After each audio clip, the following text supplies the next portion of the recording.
going to be taking a look at the world of masks and how they relate to various cultures. Our discussion will revolve around the materials used in their construction and the capacities they were intended for.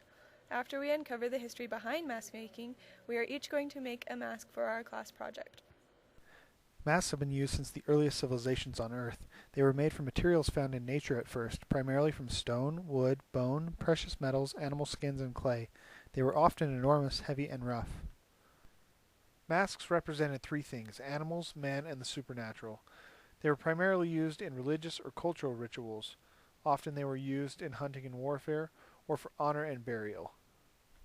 As the world expanded and became more interested in entertainment, masks took on new meaning.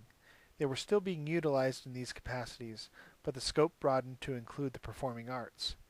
They could now be used as disguises and costumes to depict facial features and enhance the vocal capacity of the people wearing them.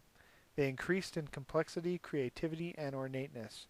They began to be fashioned from even more pliable materials such as paper, plaster, cloth, leather, rubber, and plastic. These advances allowed for greater portability, versatility, and utility. From the artistic movement periods in history to more modern times, masks have even crossed over into other areas of everyday life. They have transformed the medical professions and trades by promoting health and protection. They've become even more form-fitting, fantastic, and even grotesque.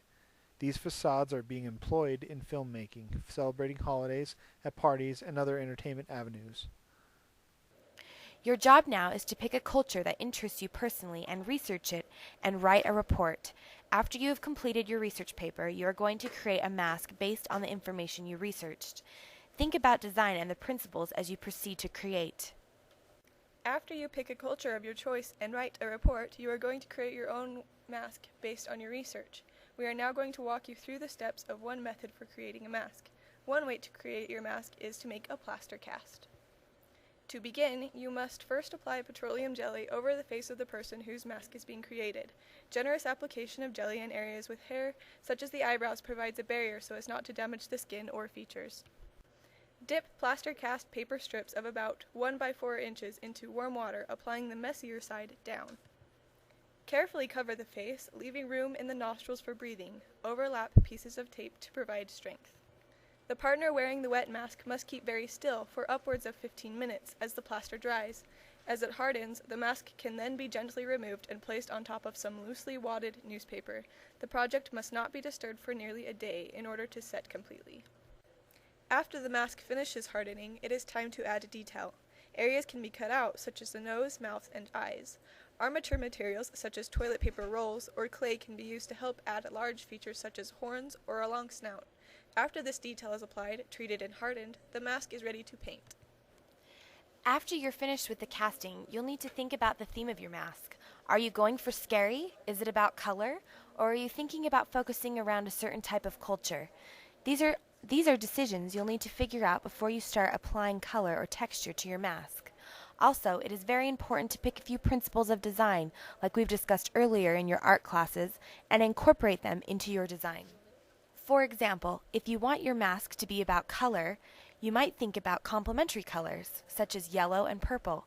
These will enhance the colors and make them vivid for viewers. Here are some guidelines for wearing masks and several safety tips that should be observed. Never let another person wear your mask. It is not sanitary.